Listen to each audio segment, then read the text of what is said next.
folks. Well, the other day I lost my temper.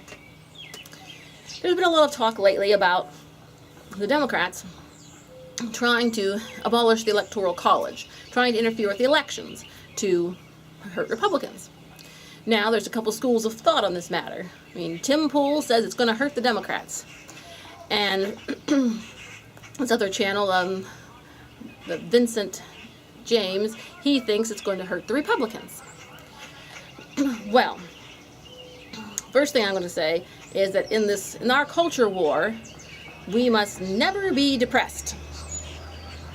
I mean, sure, Tim says sometimes like, oh, we're in a dystopia, we're living in hell, we're in a dystopia nightmare, but I don't believe him.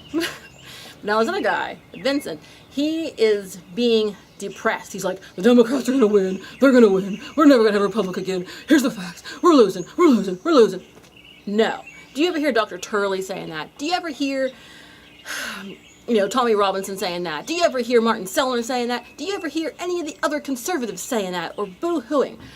I mean, some people don't like people who complain about their health, complain about their jobs. I'm very tolerant about people who complain about their health and complain about their jobs because I'm a complainer myself. But I will not tolerate political defeatism, especially when we're engaged in the culture war. Absolutely not. And I just feel that V is very defeatist, and yes, we're going to have setbacks. We're not going to win every single battle along the way in the culture war. We're not. But don't put a negative spin on it. You've got to say something like, this problem, but we're gonna fight back. We're gonna prevail. Not that we're gonna be ruined. We're gonna be depressed. It's especially terrible for a leading YouTuber or somebody who's trying to be an influencer to be so depressing. I'm like, go join the Democrats if you're so confident of their wins forever. So anyhow, I was furious and I totally unsubscribed. But anyhow, let's talk about a couple of the issues where I think that he's just looking at the issue all wrong. All right. First of all, like I said, they have to get enough states. And like I said, they're probably already halfway there to their goal of getting their interstate compact.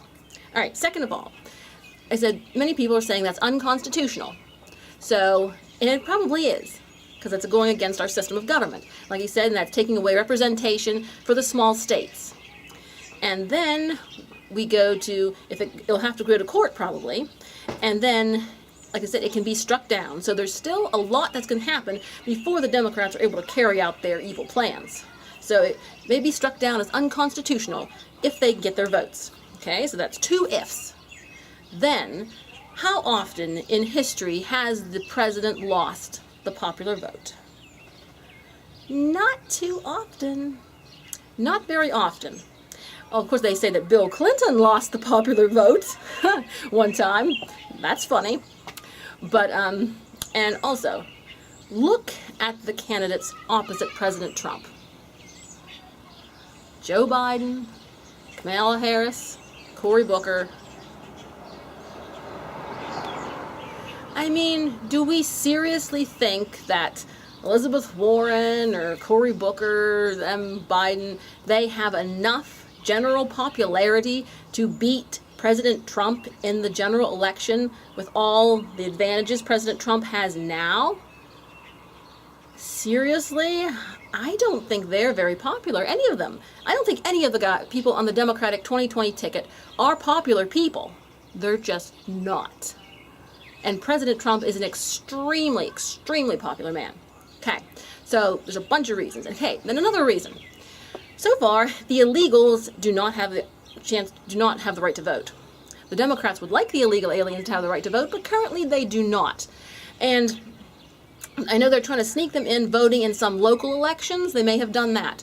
But in the federal election, they're a long way from getting the illegal vote in the federal election. So if you're worried about all the immigrants coming in right now, that is not going to be affecting President Trump in 2020 because that is a long way. So it's a very long shot for these Democrats. And as we said, if President Trump does win the popular vote, then that forces New York and California to go red, which would be completely hilarious. And there are many other nuances to this. Like I said, there's lots of, like I said, there's lots of people in blue states that don't vote because they know it's a blue state, lots of Republicans. And like I said, things like California is shrinking, and a whole bunch of other factors go into this. A whole bunch of other factors. And also, as Tim pointed out, the campaigning system would be different. The system of campaigning would be different. And they would target different areas and different demographics, and it would be a totally new ball game. So I think, even though we're not supposed to mention names, that Vincent James is wrong. And he's being racist by saying that all blacks are voting for Democrats, all Hispanics are voting for Democrats, we are finished. He is saying that just because your skin color is a certain color, you're going to definitely vote for a certain person.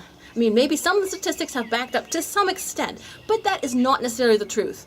I mean, after all, the minorities, African Americans, and Hispanics, their polls have been very good for Trump, very favorable, probably more than any other president.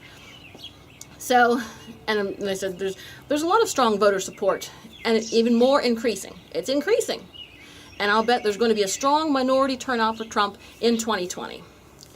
So, I just don't like political defeatism, and we're not going to stand for it. And as you've seen by my illustrations, there is a long way for the Democrats to go before they can implement something like this.